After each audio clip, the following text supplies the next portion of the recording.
and thank you very much for your patience. I'll spend the next 20 minutes sharing some of the initial early thoughts on the possible economic impact of the COVID-19 on Taiwan's economy. Luckily or unfortunately, Taiwan is a kind of latecomer during this COVID-19 pandemic outbreak. So we can draw lessons from other countries based on what happened to them last year, especially the economic implication of the COVID-19. Then we probably will we are going through some of these similar consequences or impacts of what happened in Korea, Japan, and also in other parts of the world. So what I'm going to do now today is to learning from others' experiences and see what will be the likely scenario for Taiwan's economic impact of the COVID-19 pandemic. I have the control for that. Okay, let me just quickly.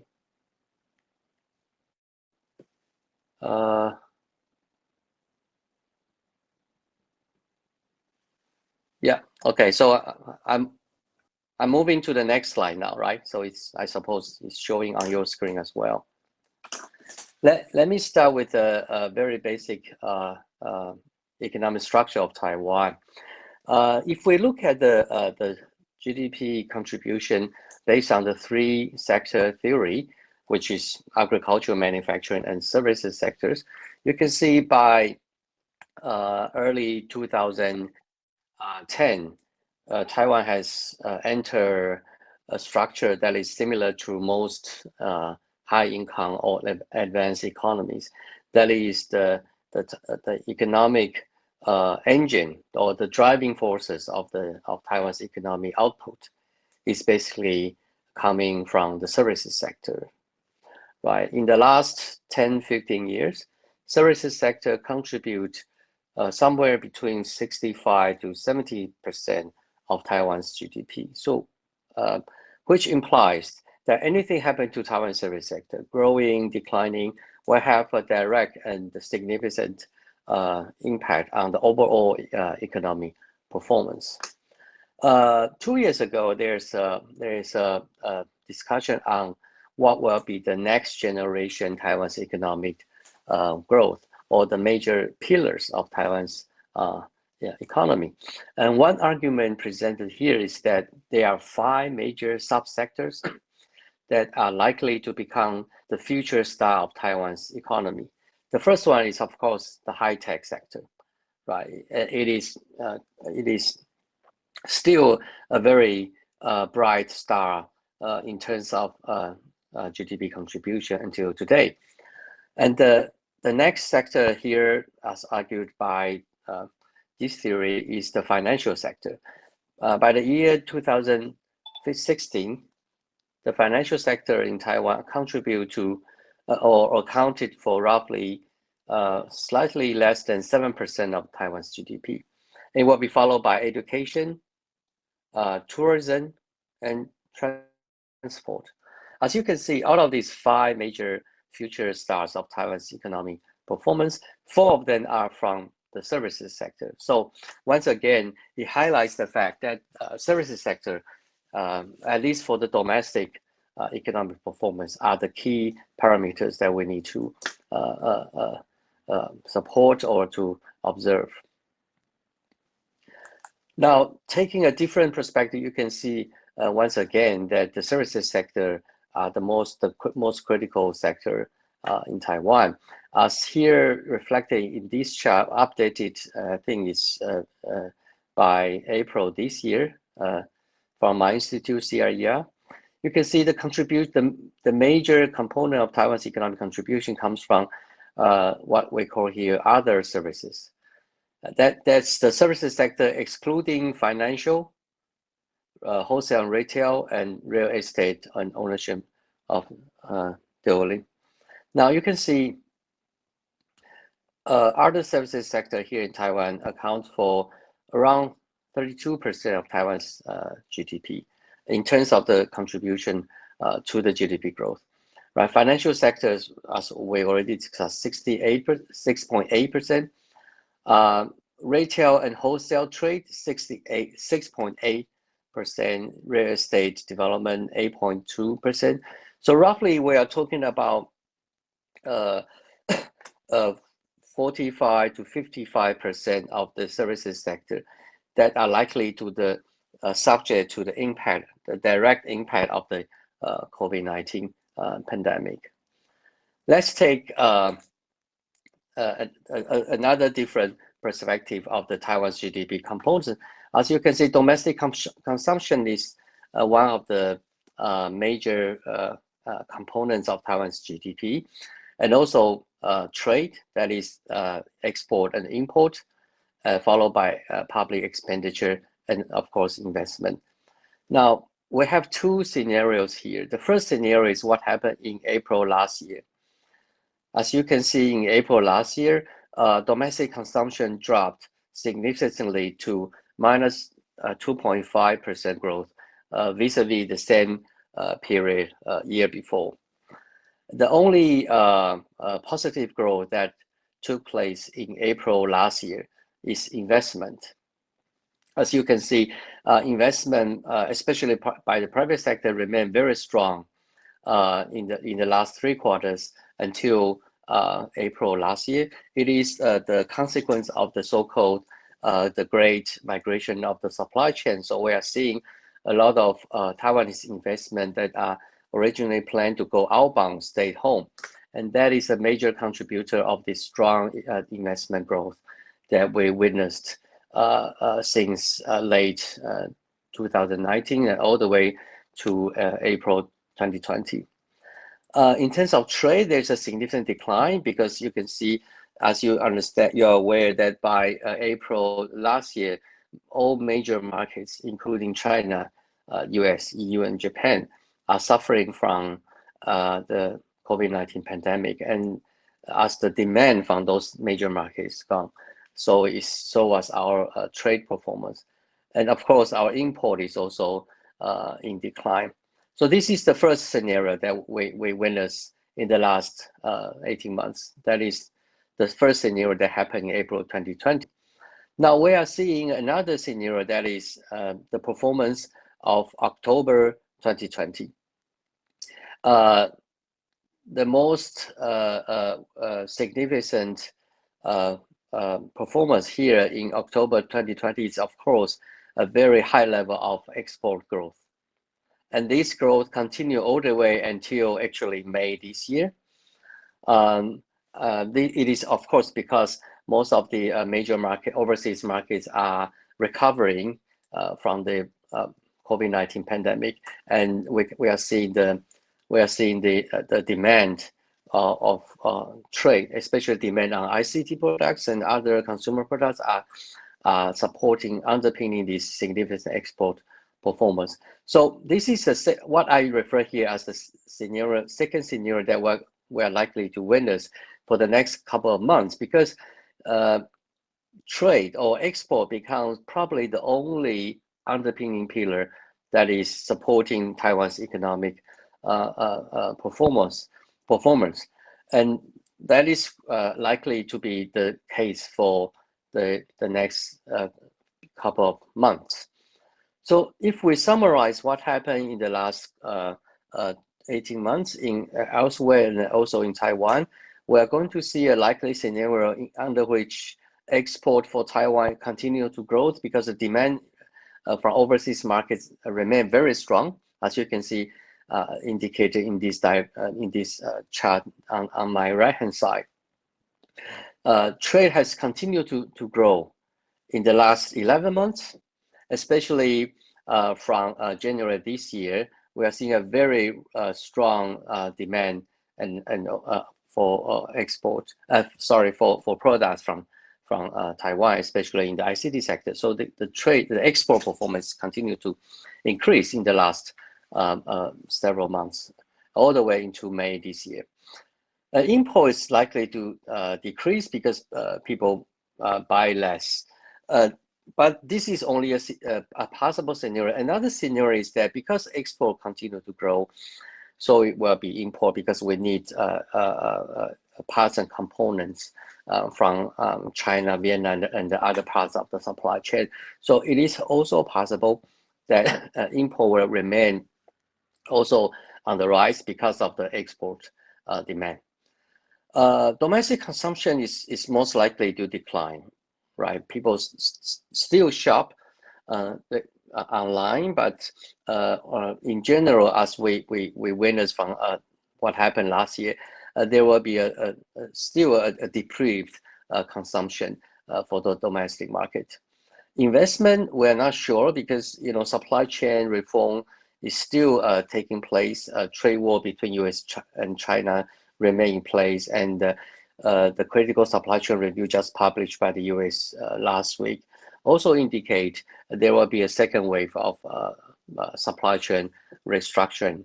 So we are expecting to see more diversification of investment away from China and into other parts of the world, including Taiwan. So we're not sure whether it will be able to offset the decline of investment because of the COVID-19 that is happening here in Taiwan. So I'm taking a kind of neutral guess on that.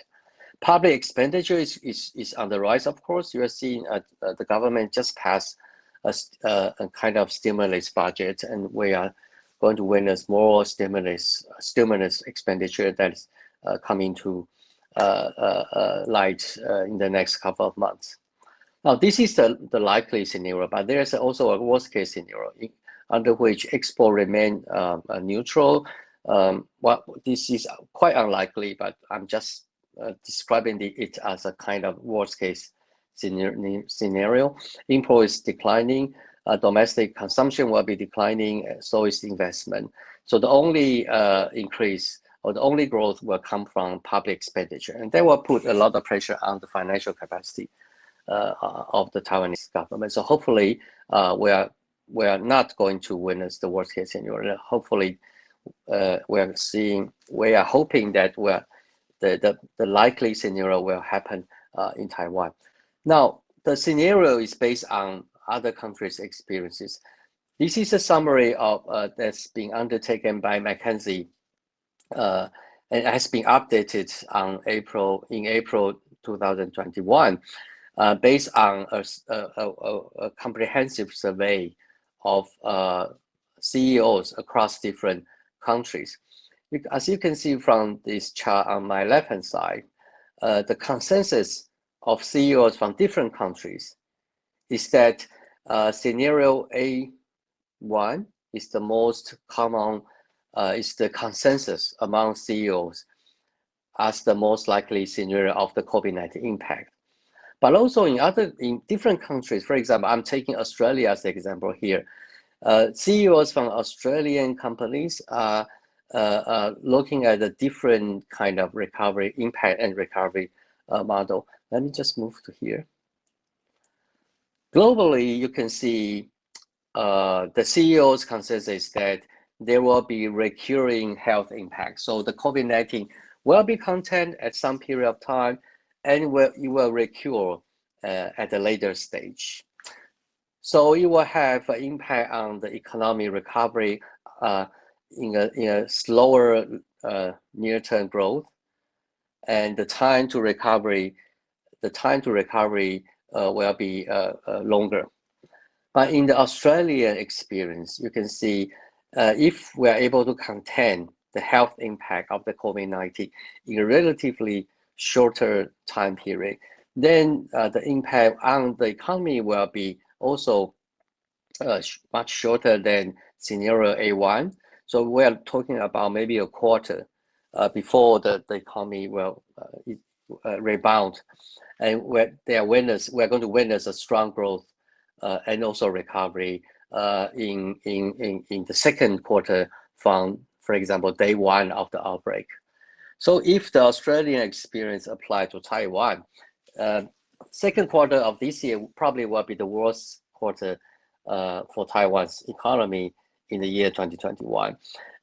In the third quarter, according to Australian experience, Taiwan's economy will be recovering in the third quarter. In the fourth quarter, hopefully everything will back to normal. The growth will return to the pre-pandemic level.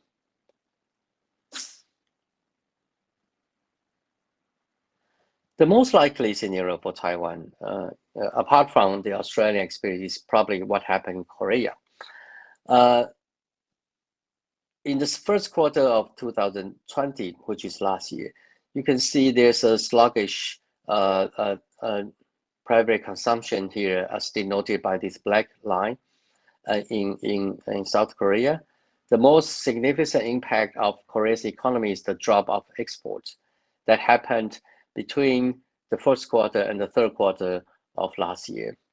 But in Taiwan's case, because we are kind of latecomer in the pandemic outbreak, so as overseas market are recovering very rapidly from the pandemic impact, it's likely that we're going to see a constant growth, a level of growth for export.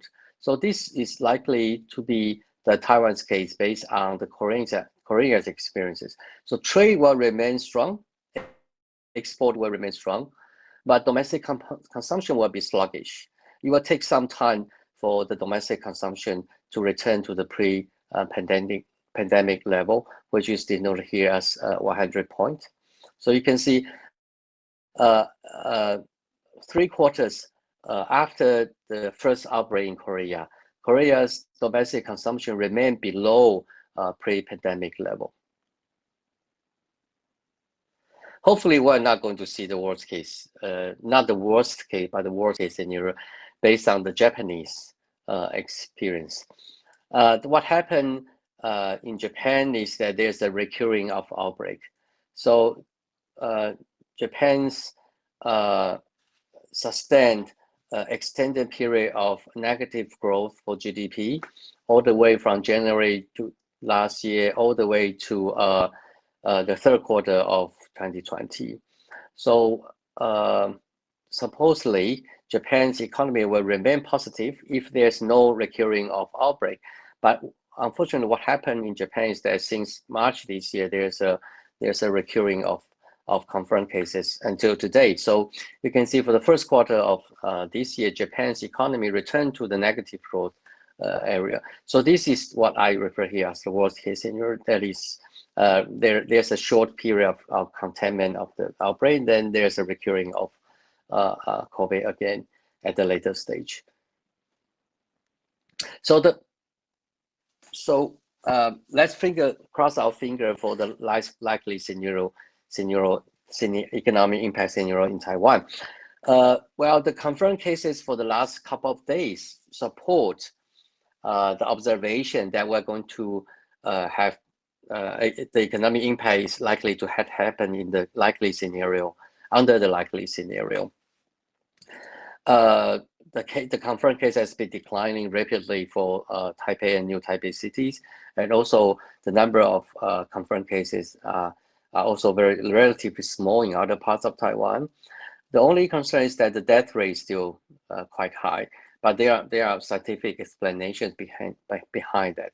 Now, coming back to the conditions for the likely scenario to happen, there are at least 4 conditions that we need to take note of. The first is that Taiwan do not enter the zero level 3 restriction.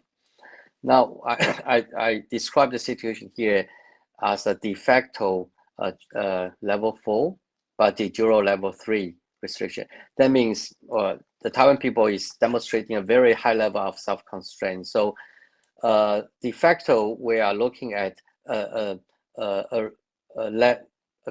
limitation on people's movement, similar to what happened to level 4 restriction in other countries.